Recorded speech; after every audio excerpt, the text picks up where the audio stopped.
नमस्कार दोस्तों, आप सभी का स्वागत है आपके अपने YouTube चैनल शांत निकेतन में। मैं हूं नेहा सिंह और आज आप सभी के लिए लेकर आए हैं हम हिंदी उपन्यास से संबंधित कुछ महत्वपूर्ण प्रश्न।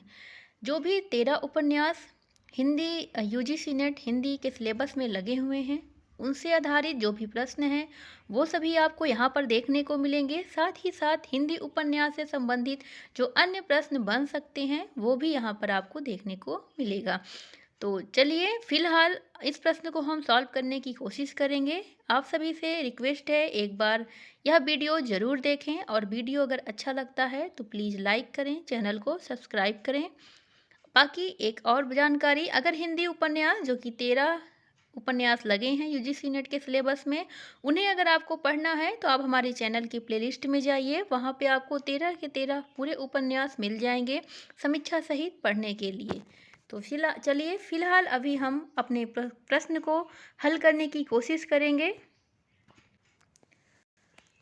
एक छोटा सा प्रयास है बस, क्योंकि एग्ज़ाम बहुत नज़दीक है तो बस छोटा सा प्रयास है आप सभी की तैयारियां करवाने के संदर्भ में।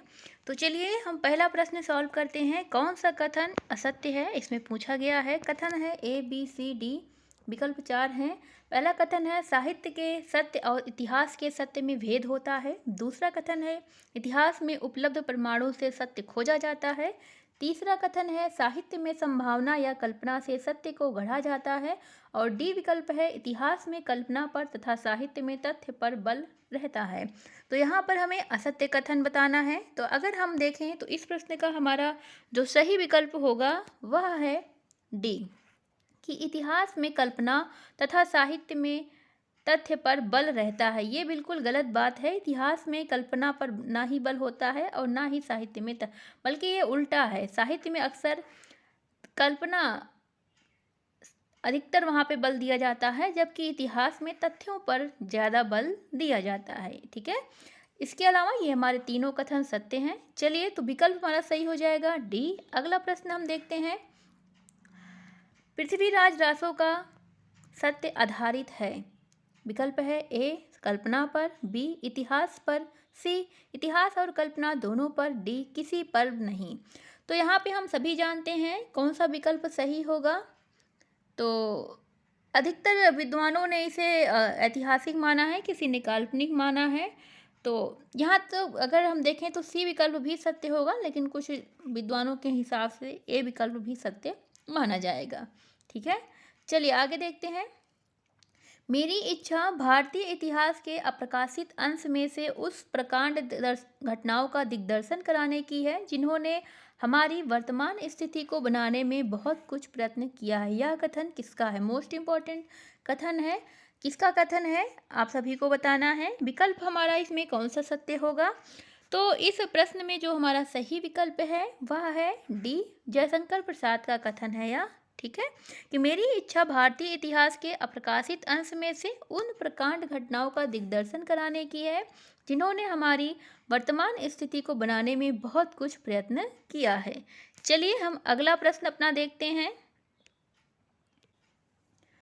अगला प्रश्न है हमारा, जिस प्रकार भक्ति के लिए उपासना या ध्यान की आवश्यकता होती है उसी प्रकार भावों के प्रवर्तन के लिए भावना या कल्पना अपेक्षित होती है। यह कथन किसका है? तो अगर हम देखेंगे विकल्प 4 दिए हुए हैं ABCD, हजारी प्रसाद द्विवेदी, रामचंद्र शुक्ल, डॉक्टर नगेंद्र या फिर अज्ञे। तो इस प्रश्न का सही विकल्प क्या होगा? तो बी, आचार्य रामचंद्र शुक्ल जी का यह कथन है। चलिए आगे देख लेते हैं।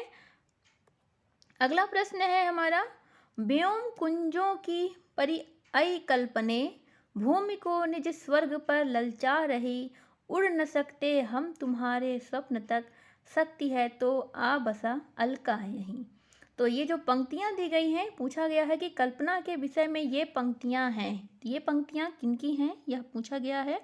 तो पंक्तियां जो हैं वो दिनकर की हैं। ठीक है, यहाँ पे कुछ कल्पना से संदर्भित प्रश्न हैं, तो आप सभी घबराइए नहीं कि उपन्यास से संदर्भित वीडियो था तो इसमें कल्पना के प्रश्न कहाँ से आ गए। बस अभी उपन्यासों की शुरुआत ही हो रही है। ये देखिए यहाँ से आचार्य राजशेखर ने कल्पना के कितने भेद माने हैं? तो अगर हम इस प्रश्न का सही विकल्प देखें तो आचार्य राजशेखर ने कल्पना के 2 भेद माने हैं। इसके अलावा पूछा गया है इनमें से प्रेमचंद की कौन सी कहानी यथार्थवादी है? पूछता है आदर्शवादी कहानियाँ कौन सी हैं, यथार्थवादी कहानियाँ कौन सी हैं, ठीक है। तो इसमें कौन सी कहानियाँ पूछा है? यथार्थवादी। तो यथार्थवादी कहानी कौन सी है? कफन। कफन बहुत ही अच्छी कहानी है और बहुत ही मतलब मर्मस्पर्शी कहानी है, आप सभी ज़रूर पढ़ें। और यह यथार्थ हमारे समाज के यथार्थ को दिखाती हुई यह एक कहानी रची है मुंशी प्रेमचंद जी ने। चलिए हम उपन्यासों की बात करते हैं, उपन्यासों से जुड़े प्रश्नों की। प्रेमचंद का कौन सा उपन्यास आदर्शोन्मुखी यथार्थवाद से युक्त है?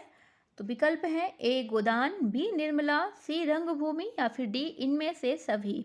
तो इस प्रश्न का सही विकल्प है डी इनमें से सभी। गोदान, रंगभूमि, निर्मला ये सभी आदर्शोन्मुखी यथार्थवाद। पहले तो आदर्श होता है लेकिन बाद में आदर्श से यथार्थवाद की ओर उन्मुख होते हुए दिखाया गया है इन सभी उपन्यासों में, ठीक है। चलिए अगला प्रश्न देखते हैं। पूछा गया है इसमें कल्पना का कार्य है, तो इस प्रश्न का सही विकल्प क्या होगा? कल्पना का कार्य क्या होता है? तो कल्पना का कार्य होता है अवचेतन में स्थित अनुभूति को चेतन स्तर पर प्रस्तुत करना, विषय वस्तु का विस्तार करना और बिंब सृजन करना। अर्थात ये विकल्प हमारा डी सत्य होगा इनमें से सभी, ठीक। चलिए 10वां प्रश्न है, हिंदी का पहला उपन्यास आचार्य रामचंद्र शुक्ल ने किसे माना है? तो चलिए देखिए उपन्यास से प्रश्न शुरू हो गए, आप सभी नाहक घबरा रहे थे। हिंदी का पहला उपन्यास आचार्य रामचंद्र शुक्ल ने किसे माना हुआ है? तो आचार्य रामचंद्र शुक्ल ने जिसे हिंदी का प्रथम उपन्यास माना है वह है परीक्षा गुरु, ठीक है, परीक्षा गुरु को। और यह हमारे सिलेबस में लगा भी है यूजीसी नेट के। अगर आपने ये उपन्यास नहीं पढ़ा है, इसकी समीक्षा नहीं पढ़ी है, तो आप हमारे चैनल के प्लेलिस्ट में इसमें जा करके वहाँ से यह उपन्यास पढ़ सकते हैं। परीक्षा गुरु के लेखक कौन हैं? तो हम सभी जानते हैं परीक्षा गुरु के लेखक कौन हैं, तो वह है लाला श्री निवास दास। चलिए आगे हम सॉल्व करेंगे अपना अगला प्रश्न, परीक्षा गुरु का प्रकाशन कब हुआ? छोटे छोटे प्रश्न हैं लेकिन इम्पॉर्टेंट है। कभी कभी हम खुद ही इन छोटे प्रश्नों को ध्यान ना देकर बड़े प्रश्नों को पढ़ते हैं और यही प्रश्न जो छोटे होते हैं अक्सर हम परीक्षा हॉल में कंफ्यूज हो जाते हैं इन प्रश्नों को लेकर। तो परीक्षा गुरु का प्रकाशन हुआ था 1882 ईस्वी में। सही विकल्प हो जाएगा हमारा ए। हिंदी उपन्यास के विकास का वर्गीकरण किसे केंद्र में रखकर किया गया है? तो किसे केंद्र में रखा गया है? मुंशी प्रेमचंद जी को केंद्र में रख करके हिंदी उपन्यासों का वर्गीकरण किया गया है। हिंदी उपन्यास के विकास को कितने भागों में बांटा गया है? देखिए ये भी अच्छा प्रश्न है। तो 3 भागों में बांटा गया है। देवकीनंदन खत्री किस वर्ग के उपन्यासकार माने जाते हैं? प्रेमचंद युगीन या प्रेमचंद के पूर्व या फिर प्रेमचंद उत्तर? तो देवकीनंदन खत्री हैं वो प्रेमचंद्र पूर्व, ये प्रेमचंद से पहले के उपन्यासकारों में से आते हैं, इसलिए इन्हें प्रेमचंद के पूर्व उपन्यासकारों के वर्ग में रखा गया है। अगला हम देखेंगे अपना अगला प्रश्न, निस्सहाय हिंदू किसका लिखा गया उपन्यास है? भारतेंदु का, राधा कृष्णदास का, प्रताप नारायण मिश्र का या फिर बालकृष्ण भट्ट का? तो हम सभी जानते हैं कि यह निस्सहाय हिंदू है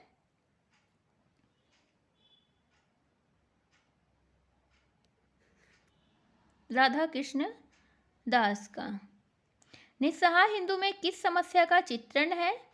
तो गौवध की समस्या दिखाई गई है, धर्मपालन की समस्या दिखाई गई है या फिर दहेज प्रथा की या फिर विधवा विवाह की समस्याओं को यहाँ पे रेखांकित किया गया है। तो हमारा जो सही विकल्प होगा वह है ए, गौवध की गौवध की समस्या यहाँ पे रूपांतरित हुई है निस्सहाय हिंदू में। निस्सहाय हिंदू का प्रकाशन अगले प्रश्न में पूछा है कि कब हुआ था? तो विकल्प 4 दिए गए हैं, बताइए कौन सा विकल्प सत्य होगा? सत्य विकल्प है ए, 1890 में निस्सहाय हिंदू का प्रकाशन हुआ था। क्योंकि समय कम है तो हम फटाफट प्रश्न को सॉल्व करते हुए चलेंगे आज।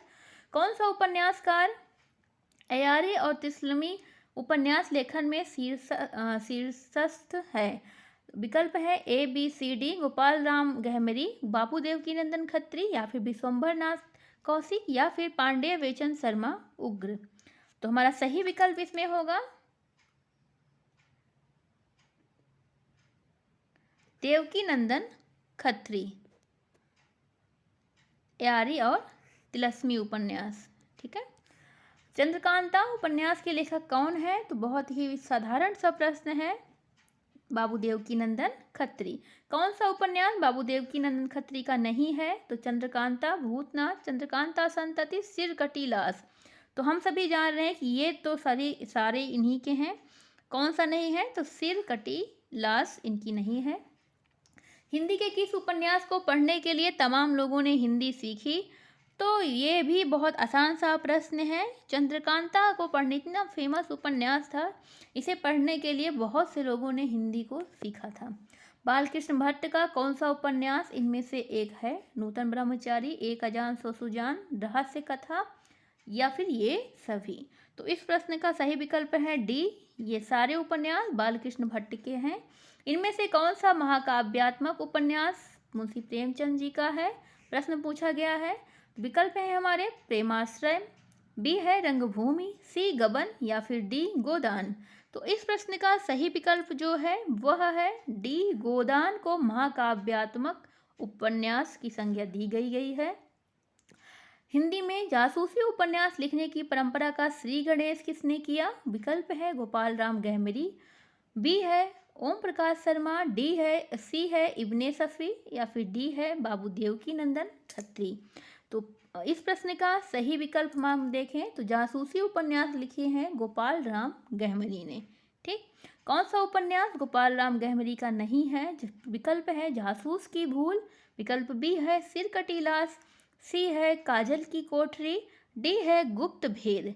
तो इस प्रश्न का जो सही विकल्प होगा वह है काजल की कोठरी, इनका नहीं है। बाकी सारे उपन्यास गोपाल राम गहमरी का है। ठीक है, अच्छे उपन्यास हैं, पढ़ना चाहिए आप सभी को। कौन सा उपन्यास किशोरी लाल गोस्वामी का नहीं है? विकल्प है हमारे ए परिणीनी परिणय, बी है जिंदे की लाश, सी है याकूती तख्ती, डी है जासूस की अयारी। तो इसमें से कौन सा नहीं है इनका? तो जासूस की अयारी किशोरी लाल गोस्वामी का नहीं है। बाकी सारे उपन्यास आप ध्यान में रखें, ये सभी किशोरी लाल गोस्वामी जी के उपन्यास हैं। आप इससे भी कंफ्यूज हो सकते हैं कि याकूती तख्ती इनका नहीं है, लेकिन ये किशोरी लाल गोस्वामी का उपन्यास है। ठीक है, चलिए अगला प्रश्न हम देखते हैं। सुमेलित करना है, 4 उपन्यास दिए हैं, यहाँ उपन्यासकार दिए हैं, हमें मिलाना है कौन सा उपन्यास किसका है। तो यहाँ पे हमारा विकल्प जो सही होगा, चलिए हम देख लेते हैं पहले ऐसे ही मिलान करके। अगर हम देखें ठेठ हिंदी का ठाठ किसका उपन्यास है? अयोध्या सिंह उपाध्याय, हरिऔध। परीक्षा गुरु किसका है?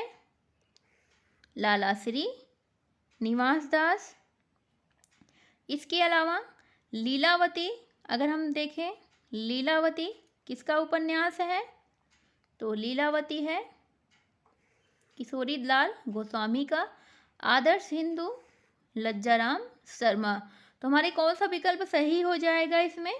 तो हमारा सही विकल्प हो जाएगा ए, पहले का दूसरा, दूसरे का तीसरा, सही है ना, तीसरे का चौथा, सही है, और चौथे का पहला।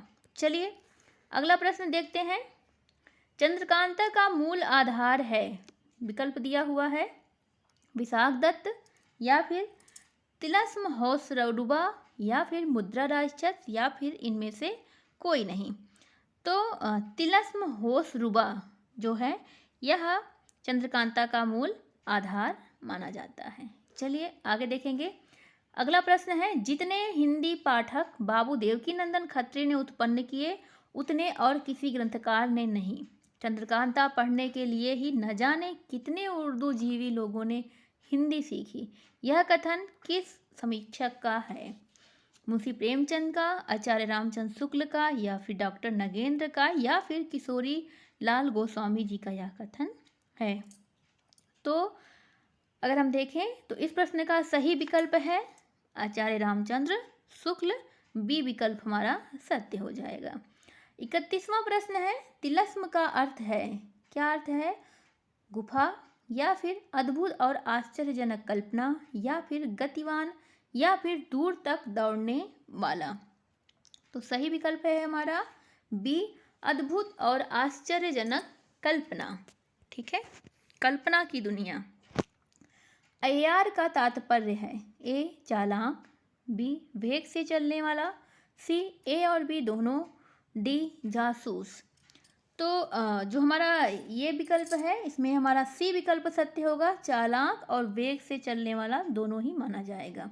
चंद्रकांता उपन्यास की विशेषता क्या है? तो चंद्रकांता उपन्यास की विशेषता इनमें से सभी हैं, कौतूहल भी है, जिज्ञासा भी है, रोचकता भी है, इसलिए विकल्प हमारा सही हो जाएगा डी।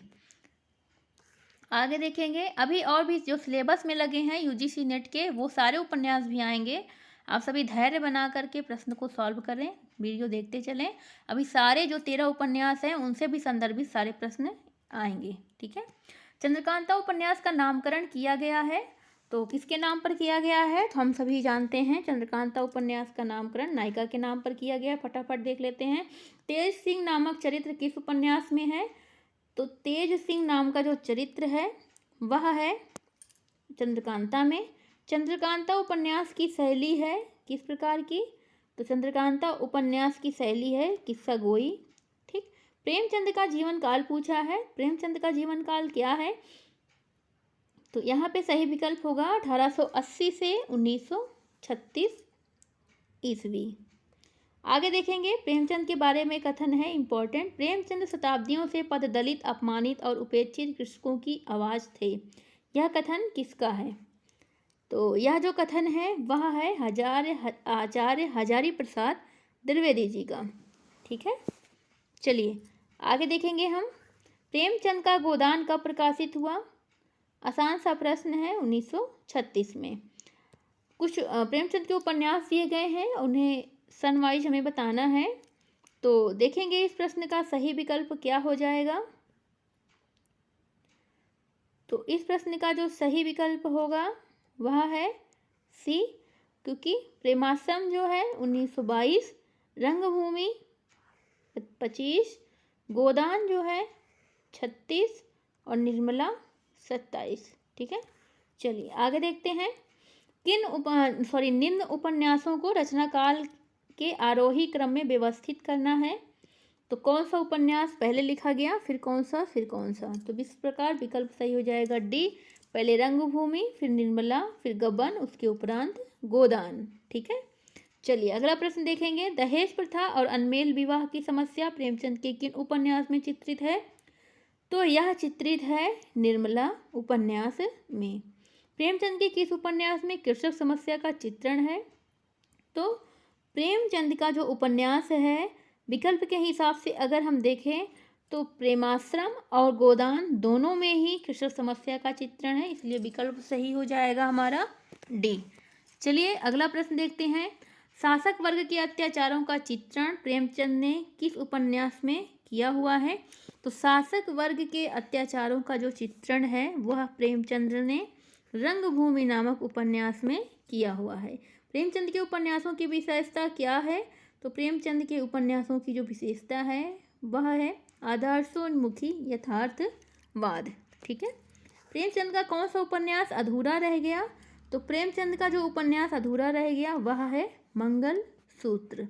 ठीक, मंगल सूत्र। इनमें से जयशंकर प्रसाद का उपन्यास कौन सा है? तो ये सारे कंकाल, तितली, इरावती, ये सारे उपन्यास प्रेमचंद के हैं। ठीक है, यहाँ पे फिर से हमें कुछ पात्र दिया हुआ है और विकल्प को बताना है कि कौन सा विकल्प सत्य है। तो अगर हम देखें कौन सा विकल्प यहाँ पे सत्य होगा, विकल्प सत्य है तो मुंशी तोताराम निर्मला से संबंधित हैं, जालपा गबन से, झुनिया गोदान से और सूरदास रंगभूमि से। इस प्रकार विकल्प सही हो जाएगा ए।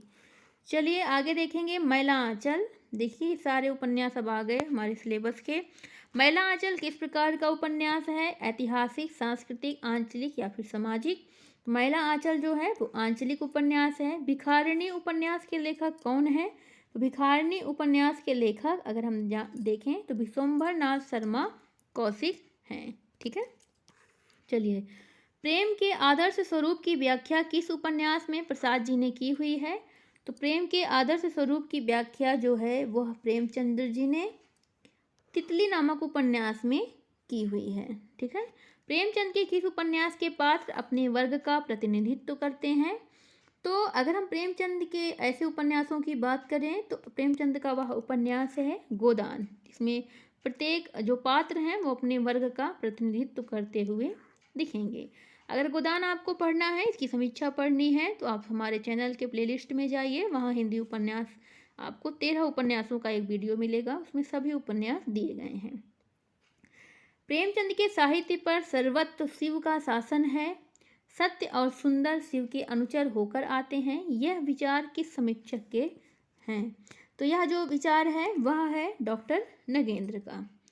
अगला प्रश्न है, पूछा है कौन सा कथन असत्य है? प्रेमचंद व्यक्ति को नहीं अपितु समाज, समूह, वर्ग, व्यवस्था, परंपरा और रूढ़ियों को खलनायक मानते हैं। अगला कथन है, प्रेमचंद ने अपने चरित्रों की विशेषताओं को बारीकी से उभारा है। अगला कथन है, प्रेमाश्रम में अपने गोदान की भूमिका कहा जा सकता है। डी, प्रेमचंद के सभी उपन्यास आदर्शवादी हैं। इसमें से कौन सा कथन असत्य है? तो असत्य कथन है डी, सभी उपन्यास इनके आदर्शोन्मुखी यथार्थवादी हैं, ना कि आदर्शवादी। ठीक है, बाकी ये तीनों कथन सत्य हैं। चलिए, असत्य कथन पूछा था, इस हिसाब से विकल्प डी सत्य होगा। चलिए, अगला प्रश्न देखते हैं, गोदान में प्रोफेसर मेहता की क्या भूमिका नहीं है?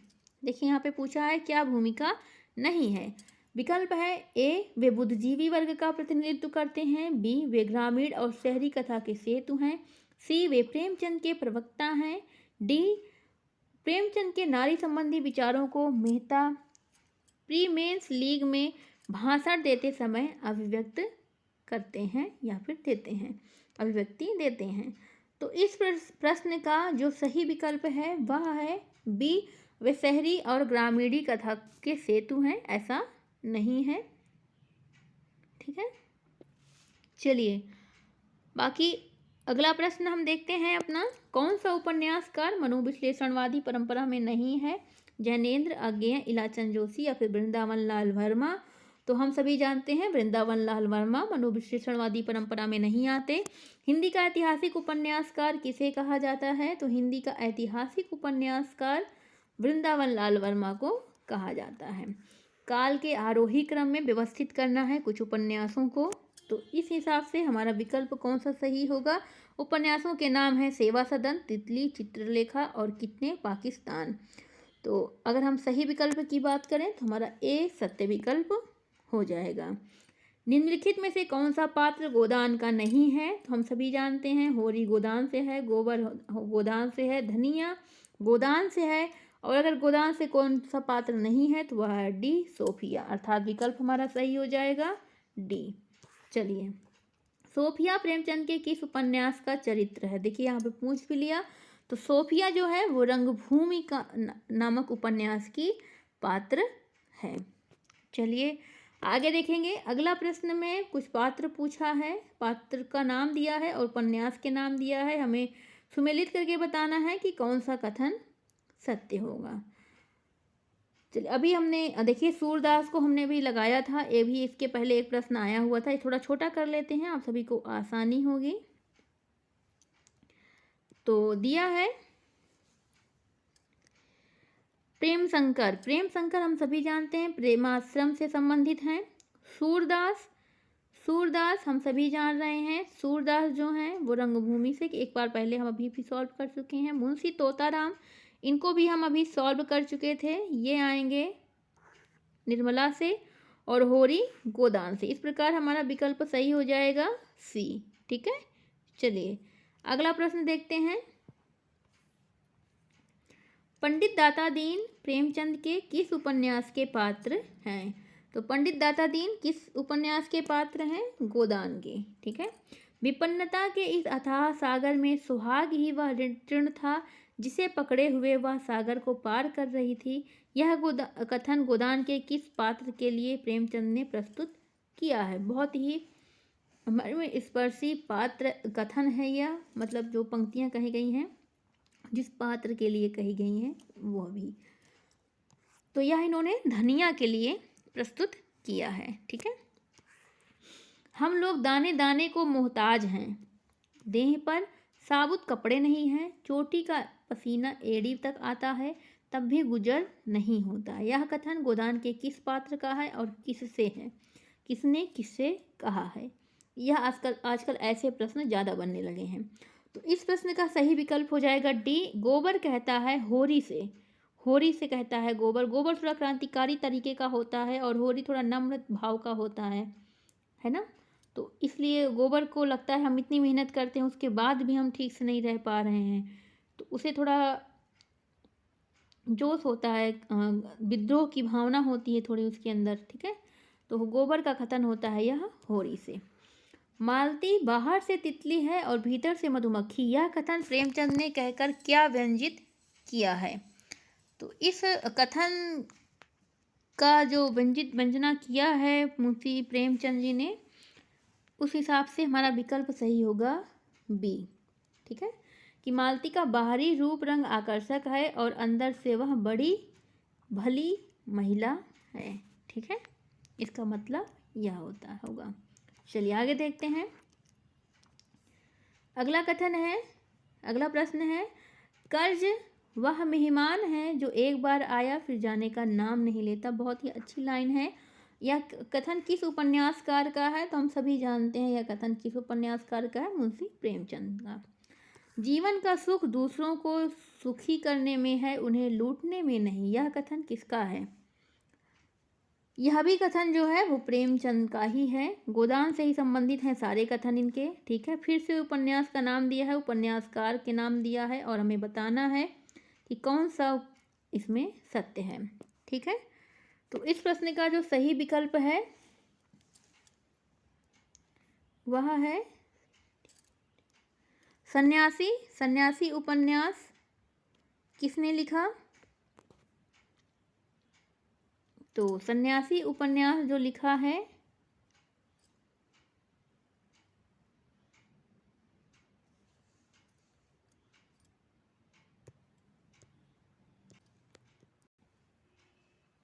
इलाचंद जोशी। त्यागपत्र मुंशी अज्ञे का। शेखर गलती हो गई इसमें। हाँ, शेखर एक जीवनी भी है अज्ञे का। और मृगनयनी जो है वह है वृंदावन लाल वर्मा का। इस तरह हमारा विकल्प सही होगा बी नंबर। ठीक है। चलिए आगे देखते हैं। अमृत और विष के लेखक हैं। अमृत और विष के लेखक कौन हैं? भगवती चरण वर्मा, यशपाल, या फिर अमृतलाल नागर, या फिर प्रेमचंद। तो अमृतलाल नागर। चित्रलेखा के रचनाकार कौन हैं?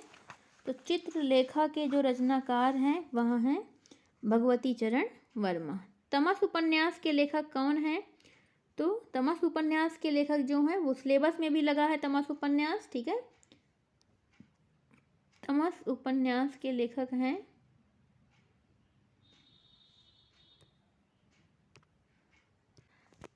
तमस उपन्यास के लेखक हैं भीष्म साहनी।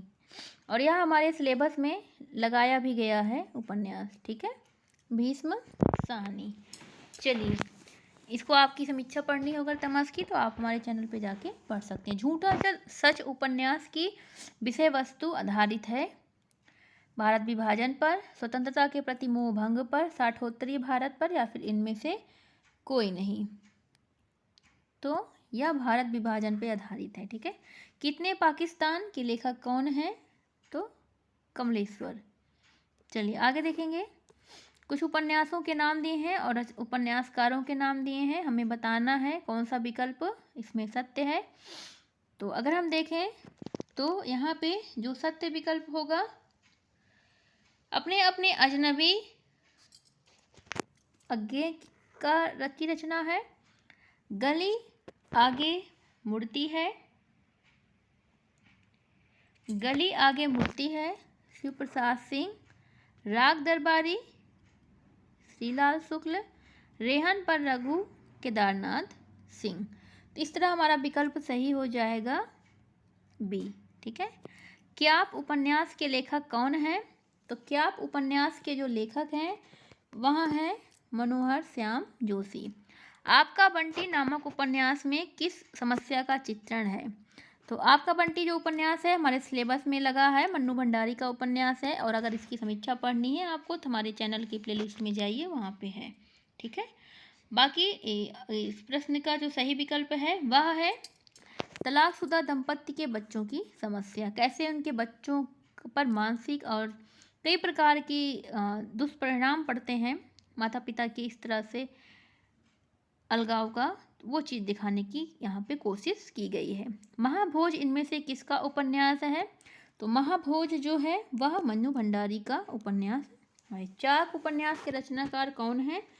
तो चाक के रचनाकार जो हैं वो मैत्रेयी पुष्पा हैं। मुझे चांद चाहिए की नायिका कौन है? मुझे चांद चाहिए की नायिका है वर्षा वशिष्ठ। ठीक है। चलिए आगे देखते हैं। निम्नलिखित में से सुरेश चंद्र वर्मा की कृति कौन सी है? मुझे चांद चाहिए, ए लड़की, त्यागपत्र, जिप्सी। तो यहाँ पे मुझे चांद चाहिए। फणीश्वरनाथ रेणु का उपन्यास निम्नलिखित में से कौन सा है? मैला आंचल, रतिनाथ की चाची, सागर, लहरें और समुद्र, मुर्दों का टीला। तो मैला आंचल। मैला आंचल का संबंध किससे है? तो मैला आंचल का संबंध पूछा है किससे है? तो मैला आंचल का जो संबंध है वह है बिहार के पूर्णिया जिले के मेरीगंज गांव से। निम्नलिखित में से हजारी प्रसाद द्विवेदी का उपन्यास कौन सा है? बाणभट्ट की आत्मकथा, चारुचंद्र लेख या फिर पुनर्नवा। तो ये सारे उपन्यास हजारी प्रसाद द्विवेदी के हैं। अनाम दास का पोथा के लेखक कौन है? तो अनाम दास का पोथा नामक उपन्यास के लेखक हैं हजारी प्रसाद द्विवेदी। न्यूनिया उपन्यास में हजारी प्रसाद द्विवेदी के किस उपन्यास का चरित्र है न्यूनिया? तो यह है बाणभट्ट की आत्मकथा। ठीक, यह सिलेबस में हमारे लगा हुआ है।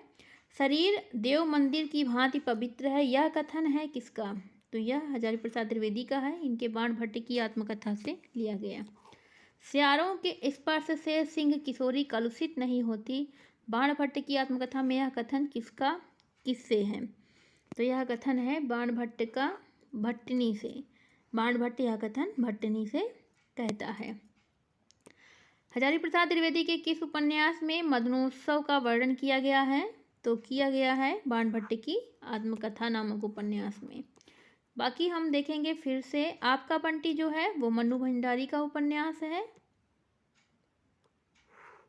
तमस भीष्म साहनी, राग दरबारी श्रीलाल शुक्ल, धरती धन्ना अपना जगदीश चंद्र। तो इस प्रकार सही विकल्प हो जाएगा कौन सा? बी ही होगा ना। हाँ, चलिए आगे देखते हैं। आपका बंटी उपन्यास की मूल समस्या क्या है? तो हम सभी जानते हैं तलाकशुदा दंपत्ति का बच्चों पर पड़ने वाले प्रभाव को दिखाया गया है। अछूतों को होने वाली परेशानियों को चित्रित किया गया है धरती धन्ना अपना नामक उपन्यास में। हिंदी का प्रसिद्ध व्यंग उपन्यास कौन सा है? तो व्यंग उपन्यास के रूप में राग दरबारी है। राग दरबारी की रचना पूछा है सन की इसकी, तो इसका जो प्रकाशन हुआ राग दरबारी का वह हुआ 1968 ईस्वी में। ठीक है। आगे देखेंगे। राग दरबारी में व्यंग किया गया है किस पर?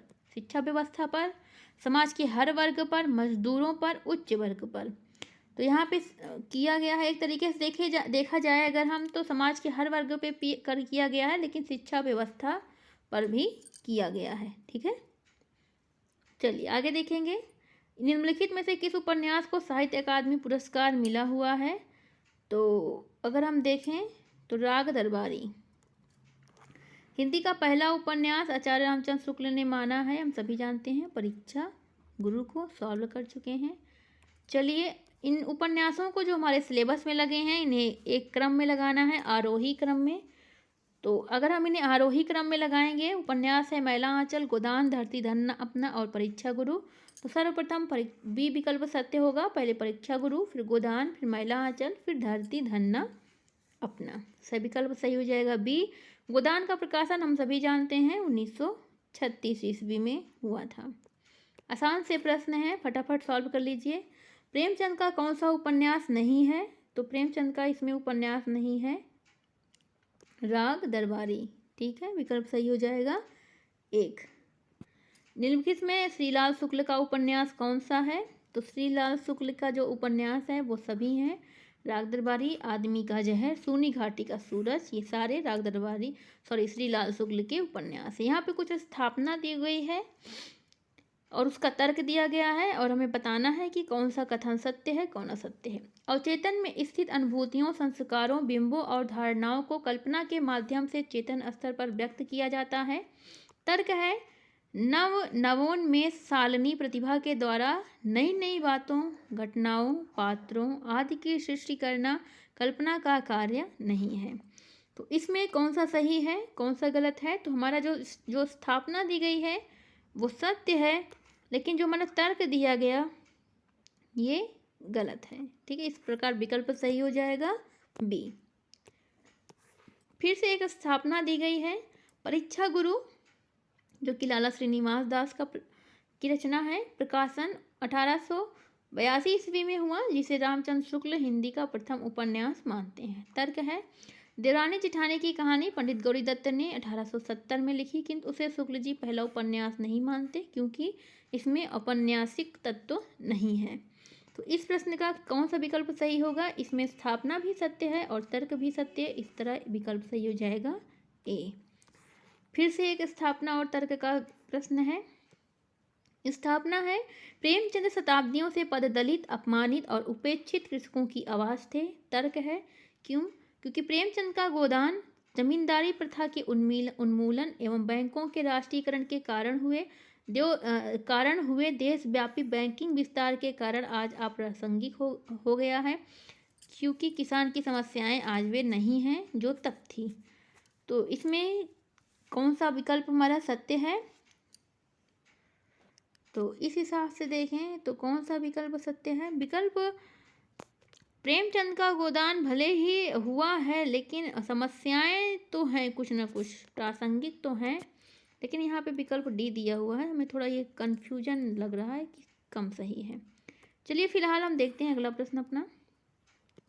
प्रेमचंद के साहित्य में सर्वत्र शिव का शासन है, सत्य और सुंदर के शिव के अनुचर बनकर आते हैं। प्रेमचंद ने किसी खल पात्र को अपने उपन्यास में स्थान नहीं दिया है। तर्क इसका ये है। तो इसमें कौन सा विकल्प हमारा सही होगा? तो इस प्रश्न में हमारा जो सही विकल्प है वह है सी, कि मतलब पहला गलत है, खल पात्र आए हुए हैं इनके उसमें, तो इस तरह विकल्प सही हो जाएगा हमारा सी। ठीक है, चलिए आगे देखते हैं। अगला प्रश्न, स्थापना दी हुई है, आंचलिक जनजीवन को कथा का केंद्र बनाकर आंचलिक समस्याओं को जिन उपन्यासों में उठाया जाता है उन्हें आंचलिक उपन्यास कहते हैं। तर्क है, मैला आंचल फणीश्वरनाथ रेणु का आंचलिक उपन्यास है, जिसका प्रकाशन 1954 में हुआ। विकल्प इसमें कौन सा सही होगा? विकल्प सही है ए। ठीक, चलिए अब आगे हम देखेंगे अपने अगले प्रश्न को।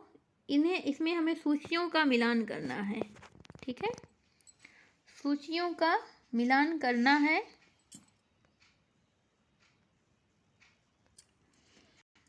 इसमें उपन्यास दिया है और उपन्यासकारों के नाम दिए हैं, हमें बताना है कौन सा उपन्यास किसका है।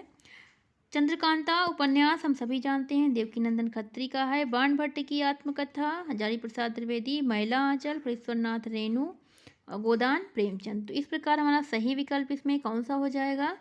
सही विकल्प है हमारा बी। चलिए आगे बढ़ते हैं। इन उपन्यासों को काल के आरोही क्रम में व्यवस्थित करना है। शेखर एक जीवनी, गोदान, चंद्रकांता और मैला आंचल। तो इस हिसाब से हमारा जो सही विकल्प होगा, क्योंकि सर्वप्रथम चंद्रकांता का प्रकाशन हुआ, फिर गोदान, फिर शेखर एक जीवनी, उसके उपरांत मैला आंचल।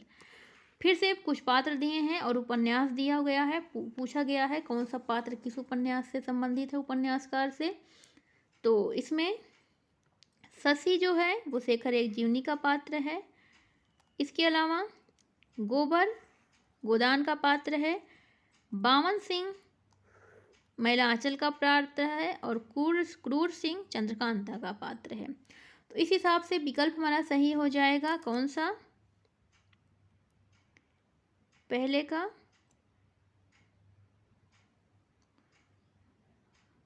दूसरा, दूसरे का तीसरा, तीसरे का चौथा और ये ए वाला।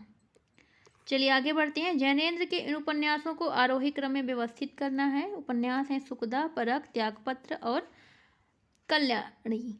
ठीक है, तो जैनेन्द्र के जो उपन्यास दिए गए हैं इन्हें हमें देखना है। तो इस हिसाब से जैनेन्द्र के उपन्यासों को अगर आरोही क्रम में लगाएंगे तो उस हिसाब से हमारा विकल्प सही होगा।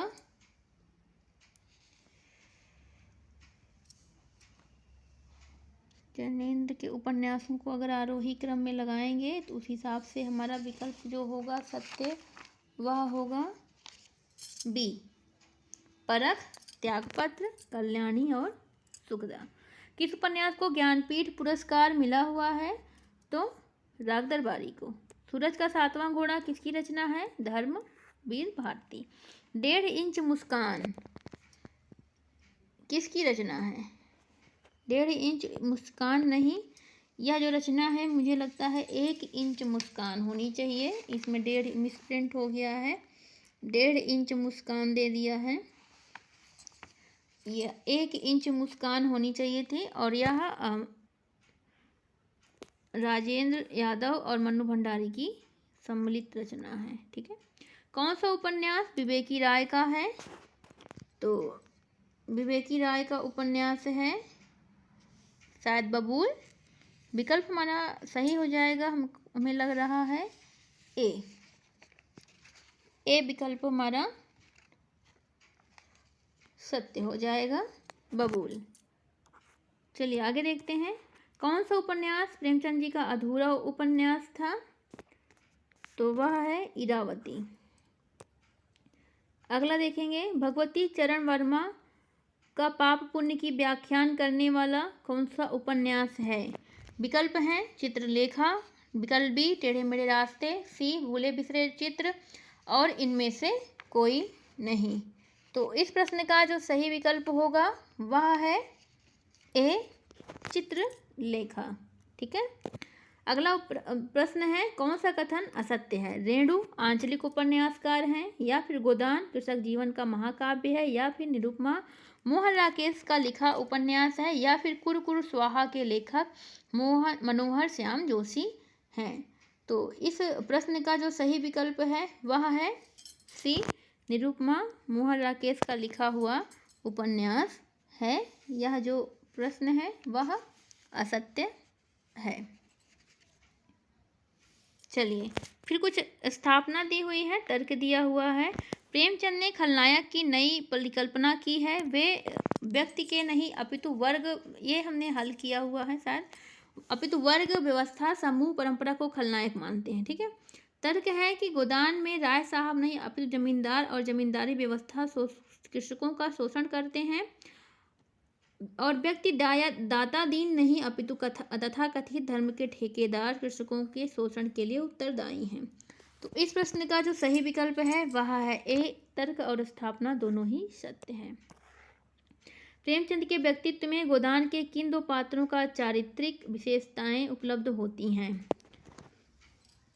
तो अगर हम देखें तो प्रेमचंद में तो यह इसमें दिया है गोबर या होरी का, या होरी और दाता दीन का, या फिर होरी और मेहता का, या फिर होरी और राय साहब का।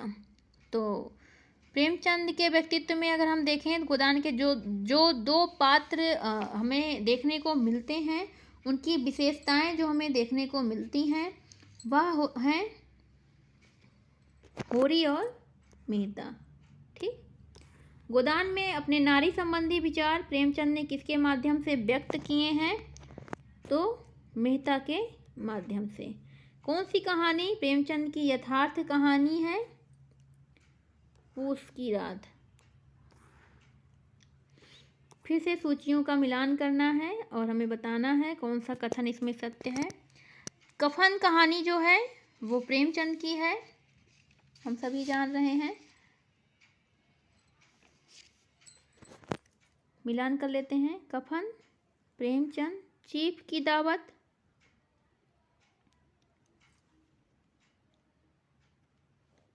इसमें कहानियाँ दे दिया गया है, सॉरी थोड़ा ये प्रश्न हम कर लें या छोड़ देते हैं?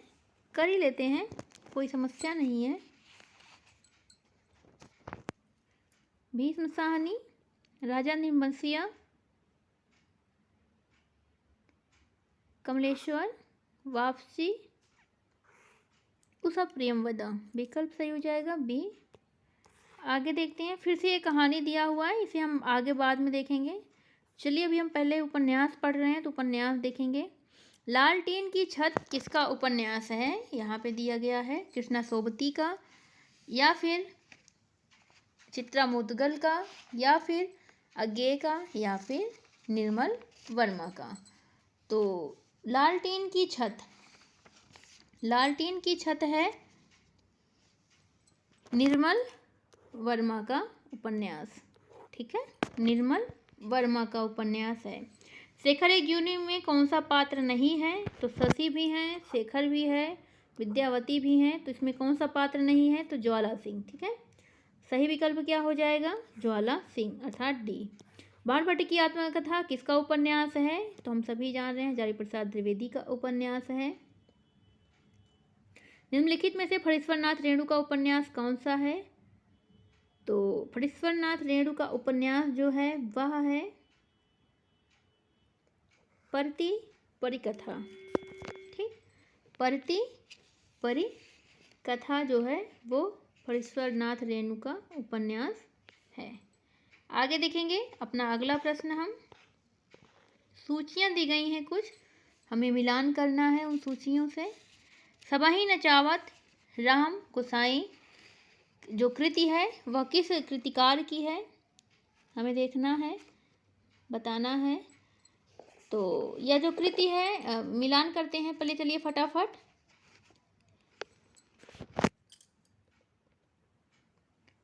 भगवती चरण वर्मा,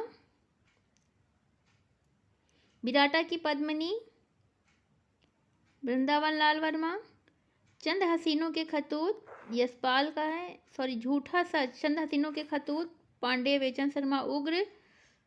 एक मिनट।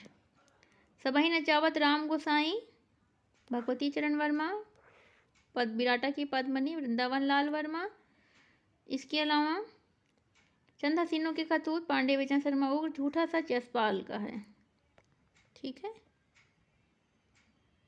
चलिए तुम्हारा विकल्प सही हो जाएगा ए। आगे देखते हैं। मृगनयनी उपन्यास को आप किस वर्ग में रखेंगे? सामाजिक, जासूसी, ऐतिहासिक, या फिर महानगरीय? तो मृगनयनी उपन्यास के बारे में पूछा है कि आप उसे किस उपन्यास के अंतर्गत रखेंगे? तो ये ऐतिहासिक। तुवर मिलिंद इनमें से किस उपन्यास का पात्र है? तो तुवर मिलिंद जो है वह बाणभट्ट की आत्मकथा के अंतर्गत आता है। जी, तुवर मिलिंद जो है वो बाणभट्ट की आत्मकथा के अंतर्गत आएगा। चलिए आगे देखते हैं। हजारी प्रसाद द्विवेदी के उन उपन्यासों को रचनाकाल के आरोही क्रम में व्यवस्थित करना है। अनाम दास का पोथा, पुनर्नवा, बाणभट्ट की आत्मकथा, चारुचंद्र लेख। तो इस प्रश्न का जो सही विकल्प है वह है चारुचंद्र लेख, बाणभट्ट की आत्मकथा, पुनर्नवा, इस बी। ठीक, चलिए आगे देख। प्रेमचंद का पहला उपन्यास है कौन सा? कौन सा उपन्यास पहला उपन्यास है प्रेमचंद का? तो वह है सेवा सदन। ठीक, तो इस तरह ये सारे प्रश्न थे। थोड़े और भी प्रश्न हैं, कहिए तो उन्हें भी फटाफट सॉल्व कर लें। इन उपन्यासों को रचना काल के आरोही क्रम में व्यवस्थित करना है। फटाफट देख लेते हैं, ज़्यादा समय नहीं लेंगे आपका। तो इस रचना काल के क्रम में अगर हम इन्हें सही रूप में व्यवस्थित करें तो इस प्रश्न का सही विकल्प होगा ए। ठीक, चलिए, प्रेमचंद के किस उपन्यास को गोदान की पूर्व पीठिका कहा जाता है? तो प्रेमाश्रम को। कंकाल की का रचना काल क्या है? कंकाल का रचना काल पूछा है, तो कंकाल का समय है रचना काल का 29। ठीक, 29 ही है। आगे है, किस हिंदी कथाकार ने कथा साहित्य को मनोरंजन के स्तर से ऊपर उठकर जीवन से जोड़ने का कार्य किया है? तो किसने किया है? तो वह किया हुआ है प्रेमचंद जी ने। फिर से यहाँ पे दिया गया है मिलान करने का सूची। अगर हम देखें तो प्रेमचंद स्त्रियों की आभूषण प्रेम हमें देखने को मिलता है गबन में, शासक वर्ग का अत्याचार रंगभूमि में, कृषकों का शोषण गोदान में, और दहेज एवं अनमेल विवाह निर्मला में। तो इस हिसाब से हमारा कौन सा विकल्प सही हो जाएगा? पहले में दूसरा, दूसरे में तीसरा, तीसरे में चौथा, पहला विकल्प सत्य हो जाएगा। चलिए, इन उपन्यासों को रचना काल के आरोही क्रम में लगाना है। आप सभी बताइए, सिलेबस में लगे हुए हैं ये सारे उपन्यास, कौन सा उपन्यास पहले आएगा, कौन सा प्रश्न सही होगा इसमें? तो इसमें प्रश्न का सही विकल्प जो है वह है सी, सर्वप्रथम गोदान, फिर आपका बंटी, राग दरबारी, फिर धरती धन्ना अपना। निम्नलिखित में से हिंदी का पहला उपन्यास आचार्य रामचंद्र शुक्ल ने माना है परीक्षा गुरु को। बार बार रिपीटेड हो रहा है, मुझे चांद चाहिए, सुरेंद्र वर्मा। कथा साहित्य के अंतर्गत कहानी उपन्यास दोनों आते हैं, विकल्प डी सही होगा। ऐतिहासिक वृंदावन लाल वर्मा है, ये फिर से वही रिपीटेड हो रहा है, ये सभी देख लीजिए आप। लाला श्रीनिवास दास द्वारा लिखा गया उपन्यास है परीक्षा गुरु। जगदीश चंद्र धरती धन्ना अपना। महिला आंचल में मेरीगंज का वर्णन है। शिवपालगंज का संबंध हिंदी के किस उपन्यास से संबंधित है? महिला आंचल से, राग दरबारी से, तमस से, या फिर मुझे चांद चाहिए। तो शिवपालगंज का जो संबंध है राग दरबारी से। ठीक है, नीला चांद जो है वह है शिव प्रसाद सिंह का।